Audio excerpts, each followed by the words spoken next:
Assalamualaikum warahmatullahi wabarakatuh. Nama saya Muhammad Nabil bin Azhar, memegang kad matrik 13 di KA20F1133. Jadi pada hari ini saya akan membentangkan mini projek yang telah dilakukan oleh kumpulan kami. Terlebih dahulu ingin saya memperkenalkan ahli kumpulan saya. Ahli kumpulan saya terdiri daripada 8 orang termasuk saya. Jadi mereka merupakan Muhammad Khairul Azhan bin Khalil, Muhammad Arif Imran bin Muhammad Alfih, Nur Farisha binti Kasmin, Cik Engku Nur Nabihah binti Cik Engku Asmawi, Tengku Anis Nadirah binti Tengku Abdullah, dan Muhammad Ashraf bin Muhammad Zaki.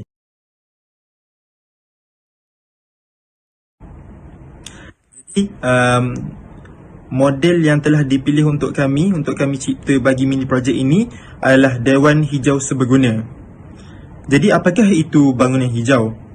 Buat pengetahuan semua, bangunan hijau ialah bangunan dalam reka bentuk pembinaan atau operasinya adalah untuk mengurangkan atau menghapuskan kesan negatif dan boleh mencipta kesan positif terhadap iklim dan persekitaran semula jadi kita. Bangunan hijau ini dapat mengekalkan sumber semula jadi yang berharga dan meningkatkan kualiti hidup kita. Matlamat pembinaan bangunan hijau ini sebenarnya cukup mudah sekali, iaitu untuk mengurangkan kesan keseluruhan persekitaran dan infrastruktur yang dibina ke atas kesihatan manusia dan persekitaran semula jadi.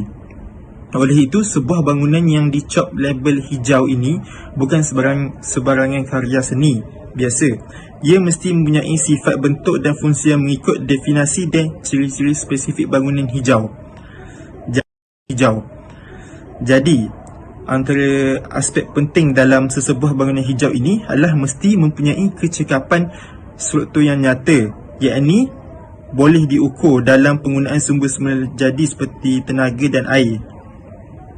Melindungi kesihatan dan kesejahteraan penghuni.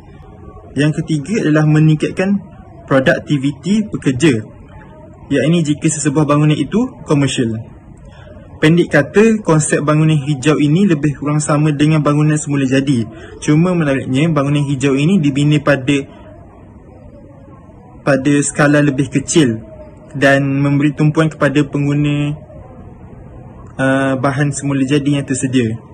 Secara ringkasnya, seni bina bangunan hijau lebih tertumpu kepada aspek penerapan fungsi yang cekap menggunakan semula jadi dan buatan manusia.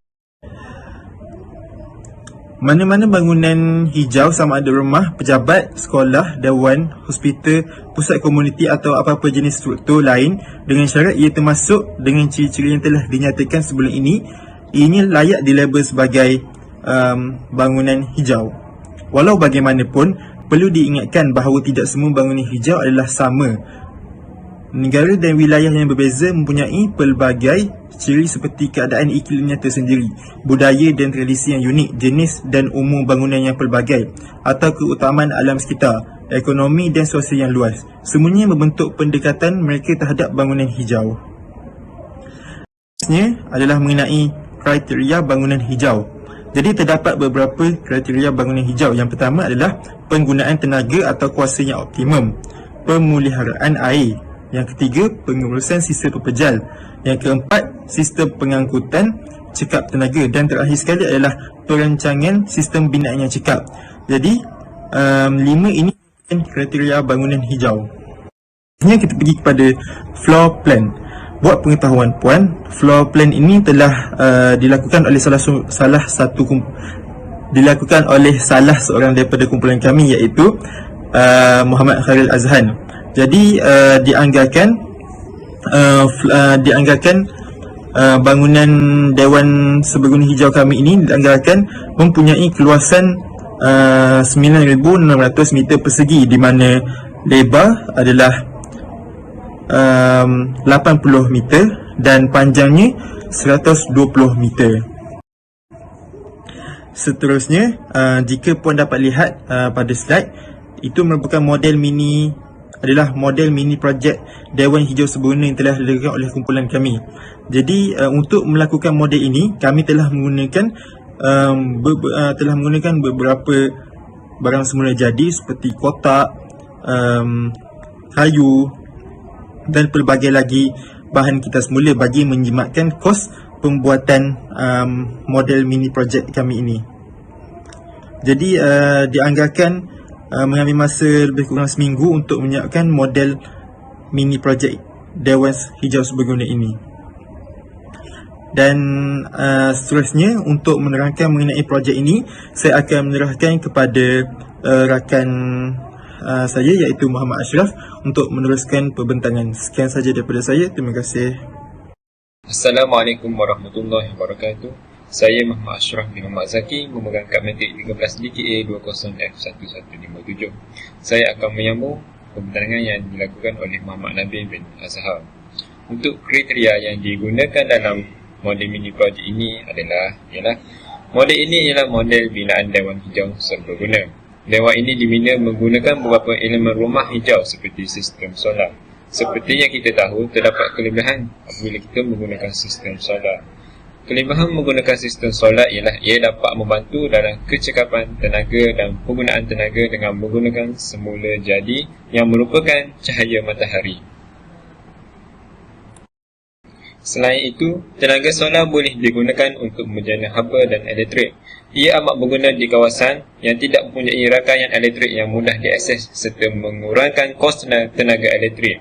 Tenaga solar juga dapat mengurangkan jejak karbon dan tidak mendatangkan pencemaran alam sekitar kerana ianya tidak melepaskan sebarang gas rumah hijau. Selain itu, model dewan ini juga mempunyai pokok-pokok bunga di hadapan dewan dengan menggunakan penutup botol sebagai bahan kitas semula. Kelebihan menanam pokok bunga ialah dapat menghasilkan lebih banyak oksigen ke dalam dewan dan meningkatkan kualiti udara segar di sekeliling dewan. Ia juga dapat mengurangkan kesan rumah hijau. Seterusnya, terdapat tadahan air hujan untuk digunakan sebagai air siraman pokok. Tadahan air hujan ini dapat menjimatkan penggunaan air untuk penyiraman pokok. Tadahan air ini juga digunakan untuk kegunaan-kegunaan lain di luar dewan. Akhir sekali, dewan ini juga menggunakan tenaga angin untuk penguasaan elektrik di dalam bangunan. Ianya kerana dapat menjimatkan kos untuk membayar elektrik dengan menggunakan sumber angin. Bahan yang digunakan untuk melakukan mini projek ini ialah yang pertama sekali, kardboard hitam, kotak, hot glue gun, batan aiskrim, bungkus plastik, bunga plastik, penutup botol, gabus dan kertas warna. Untuk slide seterusnya, saya akan menerangkan tentang IBS Core Calculation. Part 1, Structure System. Precast B plus in several column with reusable format, iaitu areanya adalah 253.40, IBS factor yang telah diberi adalah 0.8 dan coverage adalah 253.40 meter persegi kuasa 2 bahagi 562.47 meter persegi kuasa 2 dan dapat adalah 0.45. IBS score-nya adalah 0.45 kali 0.8 kali 50 darab 18.0.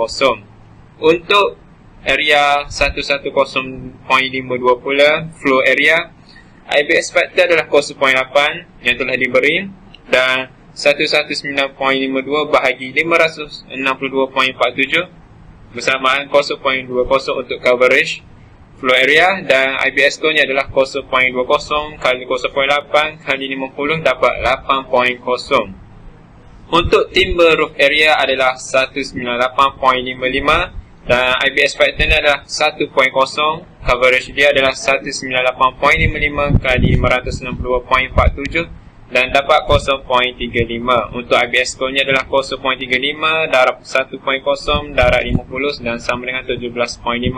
Total part 1 bagi area adalah 562.47 dan total kesemuanya coverage adalah 1.00 dan total kesemuanya IBS score adalah 43.5. Part 2, wall system. Additional wall using precast block, iaitu luas adalah 23, IBS factor adalah 0.5 dan coverage 23 bahagi 43 sama dengan 0.53 dan IBS score-nya adalah 0.53 darab 0.5 dan darab 20 sama dengan 5.3. Untuk internal wall using precast concrete panels, luasnya adalah 20, IBS factor-nya adalah 1 dan Dan coverage dia 20 bahagi 43 sama dengan 0.47 dan IBS score nya adalah 0.47 darab 1.0 darab 20 sama dengan 9.4. Total area nya keseluruhan adalah 43 dan total coverage adalah 1.00 dan total untuk IBS score adalah 14.7.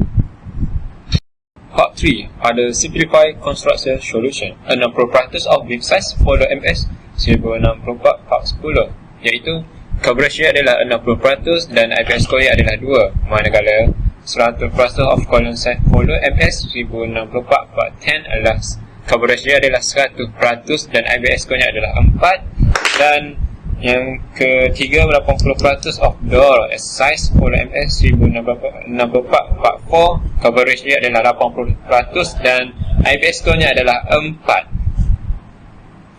Yang keempat, horizontal repetition of structure 100%. Coverage nya adalah 100% dan IBS score nya adalah 6. Total 43 untuk IBS score adalah 16. So IBS score untuk part 1 tambah part 2 tambah part 3, jumlah keseluruhannya adalah 74.2. Kesimpulan untuk projek mini adalah bangunan hijau ialah idea yang bertanggungjawab dari segi kewangan, kesihatan dan yang paling penting terhadap alam sekitar yang perlu diguna pakai oleh lebih ramai orang. Majlis bangunan hijau membangun LED untuk membantu pelanggan. Mereka bentuk dan pembina bekerjasama untuk mencipta bangunan dengan kesan minimum yang mungkin terhadap alam sekitar. Banyak bahan binaan dan sumber tenaga boleh diperbaharui wujud untuk mengurangkan kesan terhadap alam sekitar. Melalui pendidikan, ianya menjadikan produk alam sekitar lebih mudah diakses dan boleh dipercayai, dan dengan menyediakan insentif oleh kerajaan adalah mungkin untuk menggalakkan lebih ramai orang untuk menerima pakai bangunan hijau dan semua faedah yang datang bersamanya. Kesimpulannya, sesebuah bangunan hijau yang baik dan selesa perlu mematuhi semua garis panduan dan kriteria dalam pembinaan hijau yang ditetapkan. Keselesaan dan keselamatan bangunan hijau yang baik akan mempengaruhi kehidupan seharian penghuninya. Sekian daripada sahaja daripada Muhammad Ashraf Mazaki dan Nabi Azhar untuk pembentangan tentang mini projek. Sekian, terima kasih.